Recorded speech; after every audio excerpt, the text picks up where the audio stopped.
രണ്ടാം ഘട്ടത്തിലും ബംഗാളിൽ മികച്ച പോളിംഗാണ് രേഖപ്പെടുത്തിക്കൊണ്ടിരിക്കുന്നത്. 1 മണിവരെ 61.11% പോളിംഗാണ് രേഖപ്പെടുത്തിയത്. പലയിടത്തും സംഘർഷമുണ്ടായി. ചില ബൂത്തുകളിൽ BJPയുടെ ചിഹ്നം മറച്ചു എന്നും പരാതിയുണ്ട്.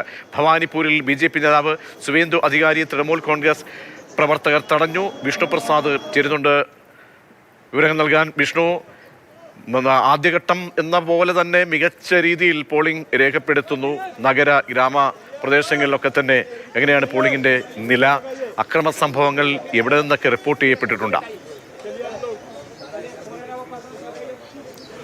പ്രജീഷ്, ആദ്യഘട്ടം പോലെ എന്ന് മാത്രമല്ല, ആദ്യഘട്ടത്തേക്കാൾ മികച്ച രീതിയിൽ തന്നെയാണ് പശ്ചിമ ബംഗാളിൽ രണ്ടാം ഘട്ടത്തിൽ വോട്ടെടുപ്പ് നടന്നുകൊണ്ടിരിക്കുന്നത്. ഇപ്പോൾ ഉച്ചവരെയുള്ള കണക്കുകൾ, 1 മണി വരെയുള്ള കണക്കുകൾ പ്രകാരം 61% മുകളിലായിരിക്കുന്നു പോളിംഗ്. പലയിടത്തും 64% വരെ, ചില മണ്ഡലങ്ങളിൽ ചിലയിടത്ത് 65%-ഓളം തൊട്ടിട്ടുണ്ടായിരുന്നു 1 മണി വരെയുള്ള കണക്കുകൾ പ്രകാരം. ഇപ്പോൾ വോട്ടിംഗ് നടന്നുകൊണ്ടിരിക്കുന്ന പ്രധാനപ്പെട്ട മണ്ഡലങ്ങളെല്ലാം തന്നെ തൃണമൂൽ കോൺഗ്രസിന്റെ ശക്തി കേന്ദ്രങ്ങളാണ്. പക്ഷേ ഇതിൽ ഒരു നിർണായക കാര്യം എന്ന് പറയുന്നത് SIR പരിഷ്കരണത്തിലൂടെ 25 ലക്ഷം പേർക്കാണ് നോർത്ത്, സൗത്ത് പർഗാനസ് ജില്ലകളിൽ നിന്നായി തങ്ങളുടെ സമ്മതിദാനാവകാശം നഷ്ടപ്പെട്ടിട്ടുള്ളത്.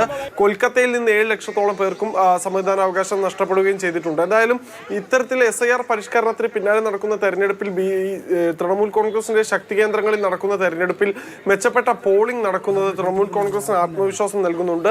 അതേസമയം തന്നെ ഈ വോട്ടെടുപ്പിന് മുൻപ് പ്രചരണ വേളയിലെല്ലാം നടന്നതിന് സമാനമായ രീതിയിൽ വലിയ സംഘർഷങ്ങൾ ഇന്നും ഉണ്ടായിട്ടുണ്ട്. പ്രധാനമായും നാദിയ, അതോടൊപ്പം തന്നെ ഡയമണ്ട് ഹാർബർ ഉൾപ്പെടെയുള്ള മേഖലകളിലാണ് ഇന്നിപ്പോൾ, ഹൂഗ്ലി ഉൾപ്പെടെയുള്ള ജില്ലകളിലാണ് ഇന്നിപ്പോൾ സംഘർഷങ്ങൾ ഉണ്ടായിട്ടുള്ളത്. ഇതിൽ ഡയമണ്ട് ഹാർബർ മേഖലയിലാണ് ഒരു പരാതി BJPയുടെ ഭാഗത്തു നിന്ന് ഉയർന്നത്. അതായത് BJPയുടെ ചിഹ്നം വോട്ടിംഗ് മെഷീനിൽ ടാപ്പ് ഉപയോഗിച്ച് മറച്ചു എന്നതാണ്. ഇതിലിപ്പോൾ തെരഞ്ഞെടുപ്പ് കമ്മീഷൻ നിലപാട് വ്യക്തമാക്കിയിരിക്കുകയാണ്. അന്വേഷിക്കും, വസ്തുതയുണ്ടെങ്കിൽ റീപോളിംഗ് എന്ന BJPയുടെ ആവശ്യം അംഗീകരിക്കുമെന്നാണ് തെരഞ്ഞെടുപ്പ് കമ്മീഷന്റെ നിലപാട്.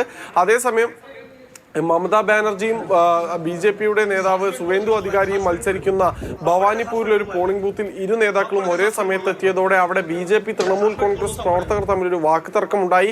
അതിൽ ബംഗാളിന് ജയ് വിളിച്ചുകൊണ്ട് തൃണമൂൽ പ്രവർത്തകർ സുവേന്ദു അധികാരിയെ വളഞ്ഞപ്പോൾ അദ്ദേഹം ജയ് ശ്രീറാം വിളിച്ചുകൊണ്ടാണ് അവിടെ നിന്ന് മടങ്ങിയത്. തുടർന്ന് കേന്ദ്രസേന എത്തിയാണ് തൃണമൂൽ കോൺഗ്രസ് പ്രവർത്തകരെ അവിടെ നിന്ന് ഒഴിവാക്കുകയും ചെയ്തിട്ടുണ്ടായിരുന്നത്. എന്തായാലും വലിയ വിവാദങ്ങൾക്കെല്ലാം തന്നെയാണ് ഇപ്പോൾ പശ്ചിമ ബംഗാൾ രണ്ടാം ഘട്ട വോട്ടെടുപ്പ് ദിനവും സാക്ഷ്യം വഹിച്ചുകൊണ്ടിരിക്കുന്നത്. ഗുണ്ട സംഘങ്ങളെ ഉപയോഗിച്ച് മമതാ ബാനർജി ചുറ്റി നടക്കുകയാണ് എന്ന് BJP ആരോപിച്ചു. അതേസമയം തെരഞ്ഞെടുപ്പ് കമ്മീഷനെയും കേന്ദ്രസേനയും ഉപയോഗിച്ചുകൊണ്ട് ജനാധിപത്യത്തെ അട്ടിമറിക്കുകയാണ് BJP എന്ന് തൃണമൂലും ആരോപിക്കുന്നുണ്ട്.